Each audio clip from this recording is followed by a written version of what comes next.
Alô, comunidade do ICL, começa agora às 5 horas da tarde em ponto, mais uma edição do ICL Urgente. A gente chega sempre com as principais notícias do Brasil e do mundo, com informação e também análise feita a quente em cima dos fatos.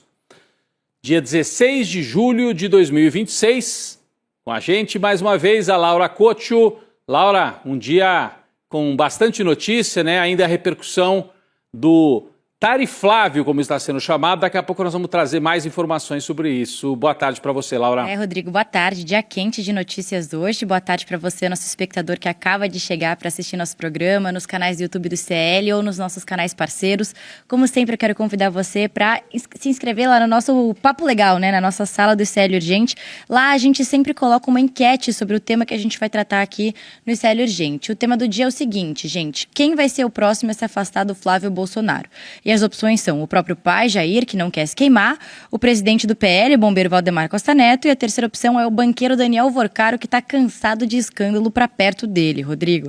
Além disso, eu quero pedir para você deixar seu like, se inscrever no nosso canal e comentar no chat de onde você está assistindo o ICL Urgente. Vamos lá, Rodrigo. Vamos lá, Laura. Enquanto você falava, estava aí na tela a nossa enquete lá no Papo Legal. Então, boa tarde para você que mora nesse país em que a candidatura de extrema-direita dá um tiro no pé depois de outro tiro no pé. É impressionante a quantidade. Deve estar tudo furado o pé do Flávio Bolsonaro. A quantidade de crises que eles vão gerando para a própria campanha e que se reflete nas pesquisas eleitorais. Agora está consolidado o tarifaço, que é horrível para a economia brasileira. Poderia ser pior se o Brasil fosse ainda mais dependente dos Estados Unidos. Deixamos de ser.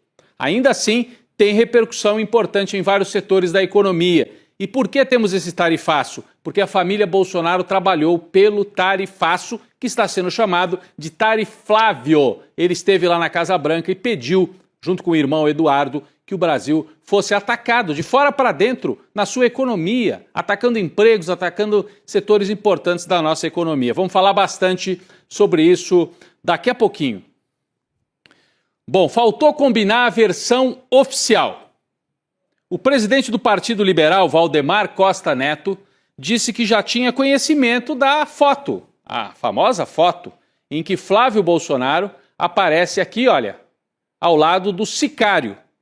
Quem é o sicário? É o capanga de Daniel Vorcaro, que se suicidou em março. Essa foto que você vê aí na tela, em reportagem de O Globo, foi publicada com exclusividade pela coluna de Juliana Dalpiva aqui no ICL.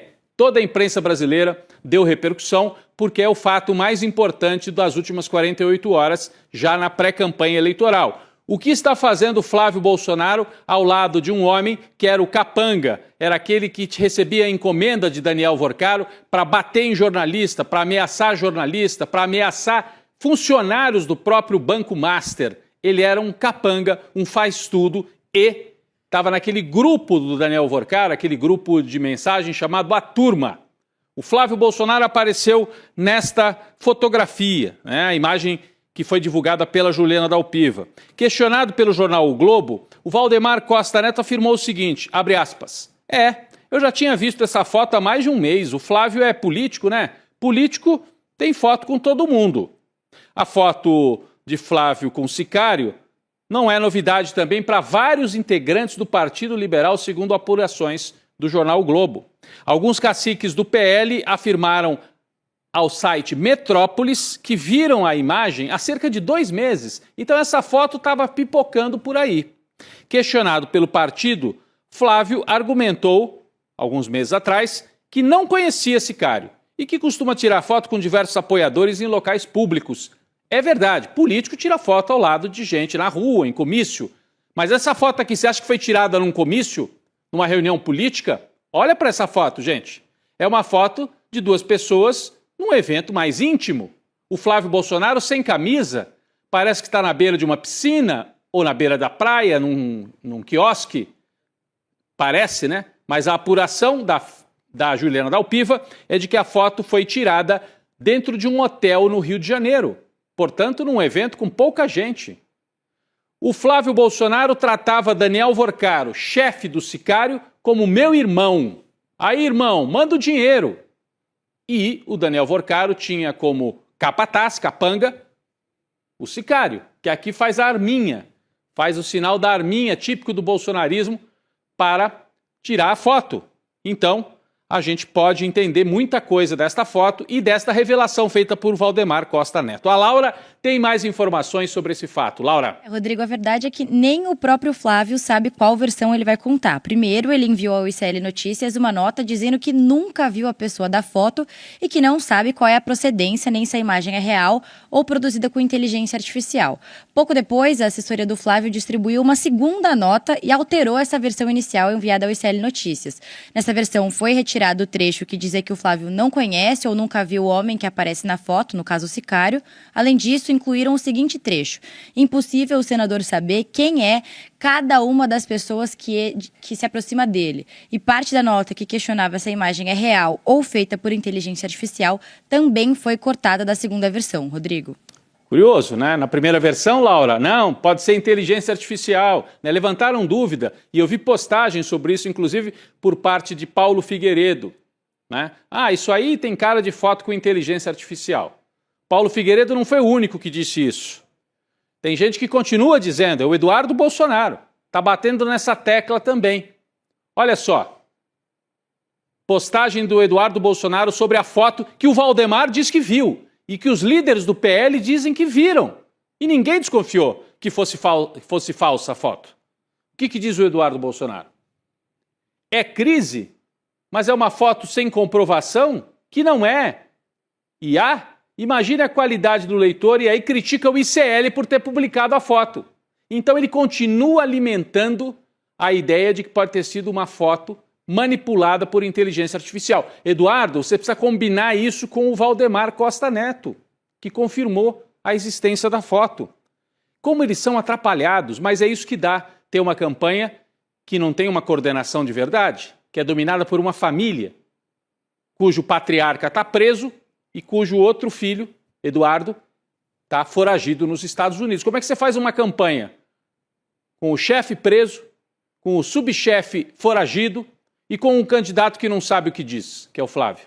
Fica difícil. O Valdemar Costa Neto acaba conversando e falando demais e expõe a inconsistência da campanha. Imagine se essa gente voltar a governar o Brasil, o que vai ser? O caos. É por isso que muita gente na elite brasileira está caindo fora da candidatura do Flávio Bolsonaro, por causa de inconsistências como essa. Mas tem algo muito mais grave e é para esse tema que nós vamos agora. Virando a página para a economia. Dito e feito, o governo de Donald Trump anunciou a aplicação de uma tarifa adicional de 25% sobre dezenas de produtos brasileiros. Eu diria centenas de produtos brasileiros. E este tarifaço nasceu aonde? Nessa outra foto. Será que essa aqui foi com inteligência artificial? Pergunto para o Eduardo. Foi? Vocês não reconhecem a veracidade dessa foto? Dias depois, o Trump anuncia o tarifaço e ele mesmo publica a foto, Trump. Para deixar claro, esse tarifaço nasceu nesta reunião com a família Bolsonaro e o seu assessor, o neto de ditador, o Paulo Figueiredo. As tarifas entram em vigor no dia 22 de julho, daqui a pouco, daqui a alguns dias. E o governo estadunidense não descarta continuar negociando. Um diplomata dos Estados Unidos disse que a porta está aberta para as negociações. Mas por via das dúvidas já impõe logo o tarifaço.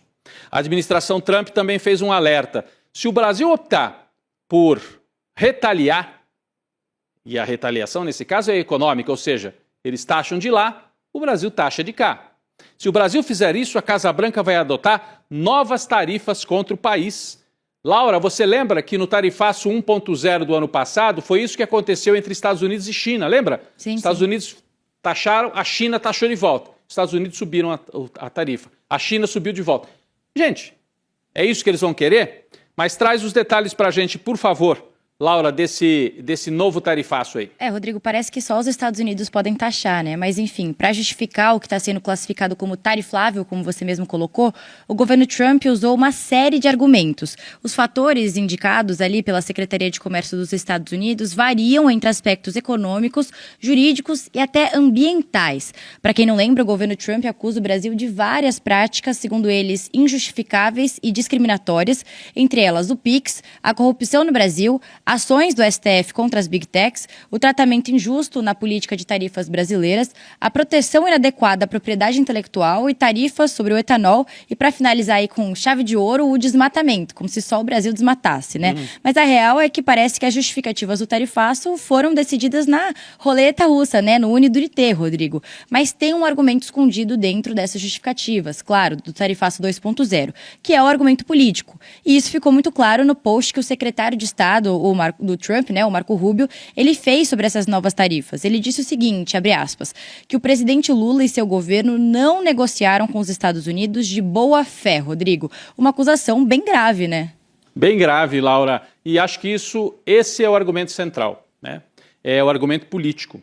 O Trump quer cercar o Brasil e precisa reocupar o Brasil com um governo submisso, que seria o governo desejado por Donald Trump, que é o governo de Flávio Bolsonaro, que não vai existir, porque provavelmente ele vai perder a eleição, se é que chega até a urna. Eu acho que chega, mas vai ter dificuldades. No momento em que eu chegava aqui para apresentar o programa, o vice-presidente Geraldo Alckmin comandava uma entrevista coletiva em Brasília, dando os detalhes da reação brasileira, do governo brasileiro, ao tarifaço. O nosso Bruno Concílio está de olho ali na coletiva do Alckmin. Se a gente tiver novidades, Laura, o Bruno vai trazer para a gente e a gente anuncia aqui no ar, né? Se o Brasil vai trazer aí a retaliação tarifária, né? Eu acho que ainda não temos um anúncio fechado, mas assim que tiver alguma novidade, você chama daí, o Bruno também nos chama para a gente trazer ao vivo, certo, Laura? Rodrigo, tem um pouco aqui, o vice-presidente da República, Geraldo Alckmin, ele disse que a medida é injusta e descabida. O Alckmin também afirmou que o tarifaço não tem a menor justificativa, corroborando aí com a mesma linha de argumentação do próprio governo Lula. O presidente do Banco Central, Gabriel Galípolo, também disse que o PIX configura o caso mais flagrante de que os argumentos dos Estados Unidos são um tipo de desculpa para aplicar esse tarifaço 2.0, Rodrigo. Porque é muito grave, né, Laura? Obrigado pela atualização ao vivo. Está acontecendo agora a entrevista. Se a Laura tiver mais alguma coisa, a nossa equipe, o Bruno também, vão trazer para a gente aqui ao vivo. É muito grave. Eles citam expressamente o PIX como um motivo para ter tarifaço. Por quê, gente? Porque a família Bolsonaro convenceu o Trump de que o PIX é uma forma de impedir que as operadoras de cartão de crédito norte-americanas tenham lucro no Brasil. Por quê? Qualquer comerciante, qualquer camelô na rua hoje tem a possibilidade de você comprar com PIX, furando o bloqueio de cartão de crédito. Cartão de crédito está virando uma ferramenta só para compra parcelada. Compra à vista é no PIX. E aí você não paga a tarifa para o cartão. Imagina quantos milhões e milhões de dólares eles não estão perdendo. Então é guerra por dinheiro. E o Trump está querendo enfiar a faca no pescoço do Brasil com a ajuda do Flávio Bolsonaro. O Flávio já prometeu que, se for presidente, impede ou dificulta o uso do PIX pelos países vizinhos aqui do Brasil. Porque o Brasil pode exportar essa tecnologia para outros países aqui da América do Sul. Olha a gravidade da interferência. É interferência na economia e até no consumo do brasileiro, ameaçado de não poder mais usar o PIX.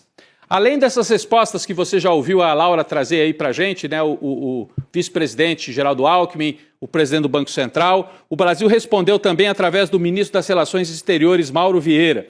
Ele classificou as declarações do Marco Rubio, como inaceitáveis e ofensivas ao povo brasileiro. A fala do ministro Vieira aconteceu no Itamaraty, algumas horas depois dos Estados Unidos confirmarem o tarifaço. Vamos ver o que disse, um resumo, né? O principal trecho da fala do ministro brasileiro das Relações Exteriores. Abre aspas. Rubio ataca de forma grosseira e arrogante um chefe de Estado de um país amigo. Olha o termo, olha como subiu o tom. Claramente o que incomoda o governo dos Estados Unidos é o fato do Brasil não ter se curvado às pretensões desmedidas e às demandas irrazoáveis apresentadas no curso das negociações. Tá falado? Tá falado. Isso vai virar tema de campanha e o Flávio Bolsonaro vai ter que explicar por que apoia a interferência dos Estados Unidos na economia e na vida dos brasileiros. Mauro Vieira também disse que a motivação dos Estados Unidos é política e que desde o início tudo isso está atrelado à prisão do ex-presidente Jair Bolsonaro, que o Trump e o Rubio querem tirar da cadeia. Afinal de contas, quais são os produtos mais afetados? A gente preparou aqui uma lista para você entender a gravidade do tarifaço. Vamos colocar aqui na tela, então, primeiro, os produtos tarifados pelos Estados Unidos. Etanol, máquinas agrícolas, vestuário, também conhecido como roupa, né? Para exportação. Tudo isso são produtos brasileiros que, para entrar nos Estados Unidos, vão ter que pagar mais taxa. E então vão entrar menos, ou vai parar a exportação. Calçados, o Brasil sempre teve uma indústria forte de sapatos. Vamos virar a página, tem mais produtos aí? Tem alguns que eu não estou lendo aqui, porque a lista é enorme. Papel, açúcar, manufaturados em geral, produtos químicos e itens industriais processados. Mas os Estados Unidos, dessa vez, tiveram o cuidado, para eles, de fazer uma lista de exceções, produtos que estão isentos do tarifaço. A gente preparou uma lista também dos produtos isentos. Presta atenção, carne bovina, para não afetar o hambúrguer dos estadunidenses. Café brasileiro, que eles usam muito ali. Norte-americano toma muito café. E café brasileiro. Laranja e suco de laranja. Aeronaves, presta atenção nisso, gente. O Brasil é grande exportador de aviões de pequeno e médio porte para aviação regional. É a Embraer, aqui no estado de São Paulo. O governador Tarcísio, que comemorou o tarifaço no ano passado, não pensou nos empregos lá da Embraer. Olha o que está acontecendo. Dessa vez, os Estados Unidos, sim, deixaram de fora os produtos aeronáuticos para não ameaçar as companhias aéreas de lá, que têm um avião, precisam comprar uma peça de reposição e ficariam, né, penalizadas com esse tarifaço. Então, essa aqui é a lista das exceções. Por que os Estados Unidos adotaram essas exceções? Para não gerar mais inflação dentro do país, né? Já imaginou? Café mais caro, tudo mais caro, pastas, helicópteros, tudo isso são produtos que ficaram nas exceções. Bom, e o aço, hein? Obrigado, pessoal, pela lista, que ajudou bastante a gente a entender o tamanho desse tarifaço. E o aço, que é um produto tão importante exportado pelo Brasil, esse continua com a tarifa anterior, que já era de 50% e já enfrenta dificuldades para entrar nos Estados Unidos. Logo após o comunicado feito pelo governo Trump, a Câmara de Comércio Brasil e Estados Unidos alertou que 3 mil produtos serão afetados e que a medida vai ter um impacto negativo de 11 bilhões de dólares nas exportações industriais e do agronegócio Brasil-Estados Unidos. A Bolsa sentiu o baque, Ibovespa recuou e o dólar subiu. Parabéns, Tari Flávio, por ter ajudado assim, só que não, a economia brasileira. Bom, mesmo com as ameaças de Trump, o Brasil não descarta adotar o que a gente explicou aqui já, o princípio da reciprocidade, né? Fazer uma retaliação tarifária contra os Estados Unidos. Num comunicado emitido durante a madrugada, ainda o governo Lula fez duras críticas aos Estados Unidos e vinculou as tarifas à ação da família Bolsonaro. É a manchete no nosso portal. Governo Lula prepara ação de reciprocidade e culpa a família Bolsonaro. Quem atualiza para a gente é a Laura, por favor. Rodrigo, na nota, o Brasil diz que vai iniciar imediatamente os trâmites para acionar os instrumentos previstos na Lei da Reciprocidade, aprovada por unanimidade no Congresso Nacional. E também diz que vai retomar o tema no âmbito do Mecanismo de Solução de Controvérsias da OMC, a Organização Mundial do Comércio. Além disso, o governo brasileiro sinalizou que a taxa conta com a cumplicidade da extrema-direita brasileira. A nota diz o seguinte, abre aspas, é triste constatar que o lamentável desfecho das investigações baseadas na seção 301, aquela que acusou o Brasil de práticas desleais, faz parte do enredo construído com a ativa colaboração da família Bolsonaro. São falsos patriotas que arquitetaram e defenderam publicamente ações contra o nosso país, movidos por objetivos eleitoreiros. Rodrigo, por fim, o presidente Lula convocou hoje uma reunião com os ministros do governo para discutir o tema. A reunião acabou agora há pouco e eu trouxe as atualizações, da coletiva para vocês. O vice-presidente Geraldo Alckmin condenou o que ele chamou de injusta essa taxação e o Galípolo, presidente do Banco Central, também criticou os ataques ao Pix. Rodrigo. É isso, são os dois destaques, por enquanto, da coletiva. Acabou de terminar essa reunião de emergência dos ministros e a Laura trouxe atualização no N2, daqui a pouquinho, mais atualizações sobre a reação do governo brasileiro. Obrigado, Laura. Adivinha quem é que se manifestou sobre o tarifaço? Ele mesmo, o próprio Tariflávio, né? Em um post no X, o pré-candidato à presidência afirmou, abre aspas, Lula não tem mais condições de ser o presidente do Brasil. Estamos num avião sem piloto. Quem olha para o Lula não enxerga futuro, enxerga passado. O Brasil tem futuro. Gente, mas que cara de pau, depois de provocar esse caos na economia, o Flávio Bolsonaro publicar essa nota. Ele foi além, né, de fazer uma mera cartinha. O 01 chegou a postar um vídeo. Além dessa postagem nas redes, em texto, ele postou um vídeo reafirmando que o tarifaço é culpa do Lula. Parece que bateu ali um certo desespero. No vídeo, o Flávio lê um post. Adivinha de quem que ele leu? O Flávio, no vídeo, lê um post de Marco Rubio. O candidato a presidente do Brasil lê um post do Marco Rubio, secretário de Estado do Trump. É como se o Flávio fosse oficialmente porta-voz do Marco Rubio no Brasil. É impressionante. Quem é que faz a estratégia de campanha desse rapaz? É um tiro no pé atrás do outro. O pé dele vai virando uma peneira. Flávio não foi o único, né? Não foi o único pré-candidato à presidência que se manifestou sobre o tarifaço. Laura, quem mais falou sobre o tarifaço? Por favor, atualiza pra gente. Rodrigo, o Ronaldo Caiado, pré-candidato pelo PSD, ele optou pelo caminho clássico daquela terceira via. Ele criticou tanto o Flávio Bolsonaro quanto o Lula e depois alertou para o risco de quebra de setores da economia. Até porque Goiás é o estado que é o estado que o Caiado governava até março desse ano, é o segundo maior produtor de etanol do Brasil, o produto que entrou no tarifaço do Trump, como você mencionou agora há pouco.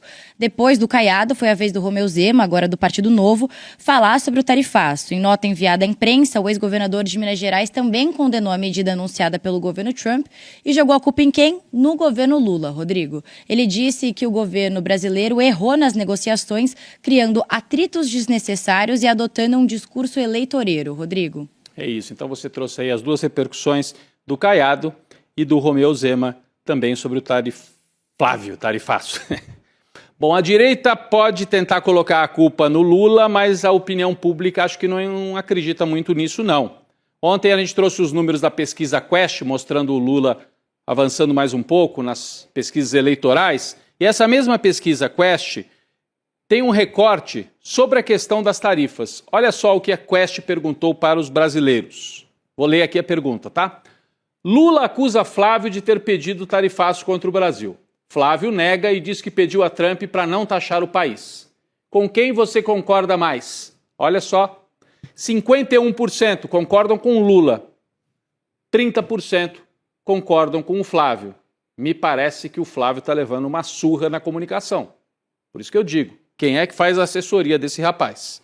Vale dizer que a pesquisa foi feita antes do governo Trump acolher a recomendação do Escritório de Comércio dos Estados Unidos e confirmar o tarifaço. Se fizer pesquisa de novo agora, é capaz de piorar para o Flávio, porque ficou ainda mais forte a impressão de que ele joga contra a economia brasileira. Bom, o Flávio Bolsonaro está com o filme queimado, até com o pai Jair, que está tentando se descolar dele.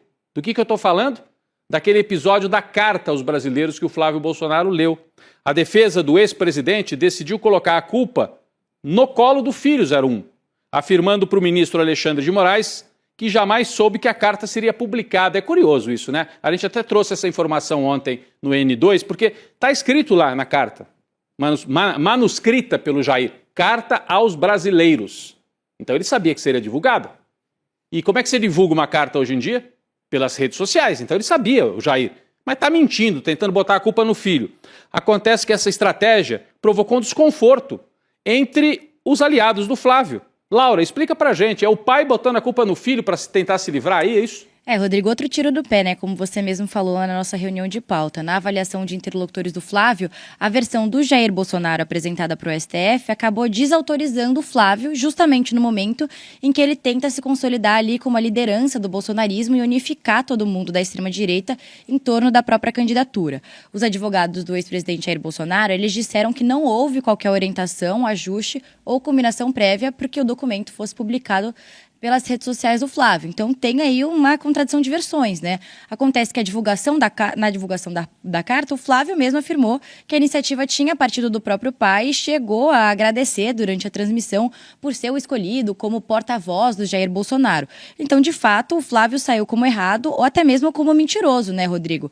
Agora, o ministro Alexandre de Moraes, ele encaminhou todo esse caso para a Procuradoria-Geral da República, que tem 5 dias para emitir um parecer sobre a explicação do Jair Bolsonaro, Rodrigo. Então eles estão tentando se explicar em relação à carta, tentando se explicar em relação ao tarifaço, tentando se explicar também, e esse é o ponto que eu vou trazer agora, em relação à briga Michele e o filho do Jair, Flávio. Olha só, Flávio Bolsonaro, 3 semanas depois da publicação daquele vídeo da Michele, resolveu falar sobre o caso.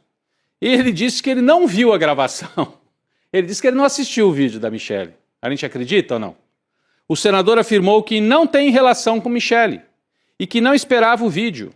O pré-candidato também disse não saber por que a ex-primeira-dama fez isso, que ninguém esperava por essa atitude. Flávio disse estar disposto a dialogar, mas falou que nunca pressionou a Michele para se engajar na campanha, não. Segundo o senador, sua carreira o deixou acostumado a engolir sapo. Então, ele está chamando a Michele de um sapo que ele precisa engolir. As declarações aconteceram durante uma participação no podcast Flow, que parece que não foi muito boa, né? Deixou aí frases soltas e pontas soltas. Vamos atualizar aqui palanques eleitorais pelo Brasil. Importantíssimo, a gente sai de Flávio Bolsonaro e vai para o lado do presidente Lula. Vamos falar do presidente Lula, o palanque em Minas Gerais. O PT oficializou a escolha do deputado federal Patrus Ananias como candidato a governador de Minas. Patrus já foi prefeito de Belo Horizonte, lá nos anos 90, foi ministro do Desenvolvimento Social na época do primeiro governo Lula, ele que implantou o Bolsa Família. Ele tem isso no currículo dele. O nome de Patrus ganhou consenso nas últimas semanas, depois que Lula teve a certeza que não poderia contar com Rodrigo Pacheco, que é de outro partido, é de centro e tal, não quer mais ser candidato a governo de Minas, então o Lula convocou, esse é o Rodrigo Pacheco, né? O Pacheco desistiu, porque parece que traiu o governo no caso da votação de Messias para o Supremo, e aí o Lula ficou com Patrus Ananias como candidato em Minas. A chapa do PT em Minas, portanto, sai Rodrigo Pacheco, podemos voltar então para a imagem do Patrus Ananias, que é o candidato, um petista histórico. Para governador é o Patrus, para senadora Marília Campos, temos imagem dela também, o povo de Minas conhece bem a Marília Campos, está aí a Marília, que é prefeita ou ex-prefeita de Contagem e aparece muito bem nas pesquisas para o Senado. Falta definir quem é o segundo nome da chapa para o Senado em Minas. Patrus, governador. Marília, senadora. Quem é o outro nome? Pode até ser o Alexandre Calil, ex-prefeito de BH, que está no PDT. Vamos ver. Uma última nota aqui bizarra, mais uma, do trumpismo. Olha só essa. Parece que os Estados Unidos estão mais preocupados não com o tarifaço, nem com a guerra no Irã, mas com um exército que tenha testosterona. É isso mesmo. O secretário de Guerra dos Estados Unidos, que o nome agora é esse, secretário de Guerra, Pete Hegseth, anunciou um programa obrigatório de triagem no Exército. Testar anualmente todos os militares com 30 anos ou mais, incluindo mulheres, para saber se tem deficiência de testosterona. Mesmo assim, o tratamento hormonal, olha como eles são bonzinhos, hein? Para os militares que tenham eventualmente baixo nível de testosterona, será voluntário, não serão obrigados a fazer. É uma medida completamente bizarra, pensando que os Estados Unidos estão em guerra com o Irã e falando em teste de testosterona, mas é típico da extrema-direita trumpista. Laura, obrigado mais uma vez pelas atualizações ao vivo. Como é que fica a nossa enquete, Rodrigo. Laura? No começo do programa, a gente colocou uma enquete lá no Papo Legal, na sala do ICL Urgente, perguntando quem vai ser o próximo a se afastar do Flávio Bolsonaro. A resposta foi quase unânime, Rodrigo. 82% das pessoas que votaram na opção o presidente do PL, o bombeiro Valdemar Costa Neto. Então, aí o pessoal acha que quem vai ser o próximo a se afastar do Flávio vai ser o próprio Valdemar, que está tentando apagar o fogo, mas também está complicando a própria campanha do Flávio, né, Rodrigo? Aí 9% votaram em o banqueiro Daniel Vorcaro, que está cansado de escândalo, e os outros 9% votaram em o próprio pai, Jair Bolsonaro, que não quer se queimar, Rodrigo. Valeu, Laura, obrigado. Valeu. Daqui a pouco a gente vem aí com o N2, mas eu faço aqui a chamada. A gente falou bastante do Flávio Bolsonaro. Você conhece bem a história do Flávio Bolsonaro? Então não perca na próxima quinta-feira a verdadeira história do Filho 01, um especial, um documentário produzido pela nossa equipe de documentários. Quinta-feira, 8 da noite, próxima, outra quinta, né, dia 23 de julho. Como é que você se inscreve para assistir? iclurgente.com.br. Esse documentário está sendo preparado há várias semanas. Olha, gente, é por isso que eu tenho dito, o ICL tem uma equipe muito grande de jornalistas, uma equipe que continua trabalhando firme. Então, você pode acompanhar aqui os nossos programas, ficar de olho nos nossos documentários, no nosso portal, que tem muita apuração, muita gente que sabe fazer jornalismo e vamos seguir fazendo. Fique com a gente, assista na próxima quinta a verdadeira história do Filho 01 e agora fique com N2, Gabi Varela e eu, que hoje eu estarei desde o começo, porque o Chico Sá não está com a gente. Daqui a pouquinho lá no N2. Valeu! Lula e Flávio Bolsonaro. A história de Lula as pessoas conhecem bem. Já foi presidente da República várias vezes, já foi candidato mais vezes ainda, já foi investigado, foi preso, solto, teve toda a sua condenação anulada, tem suas virtudes e seus defeitos, e as pessoas com tanta informação desenvolveram uma opinião a respeito dele. E Flávio Bolsonaro? Qual é a história de Flávio Bolsonaro? Quase ninguém sabe. Já ouviram falar dos casos de rachadinha, da loja de chocolate, etc. Mas será que a história de Flávio Bolsonaro é só essa? Será que ele é o herdeiro moderado de Jair Bolsonaro? O Bolsonaro light?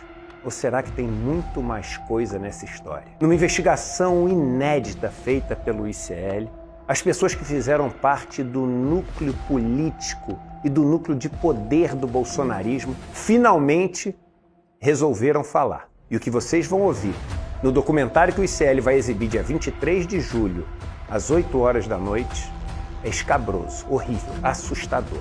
Aliás, vocês vão ouvir e decidam vocês mesmos. A única coisa que não podemos é saber a história verdadeira de uma das pessoas que disputam o poder máximo desse país. Se você quiser assistir esse documentário exclusivo do ICL, clique no link aqui embaixo, adquira o seu ingresso gratuitamente e participe com a gente desse momento.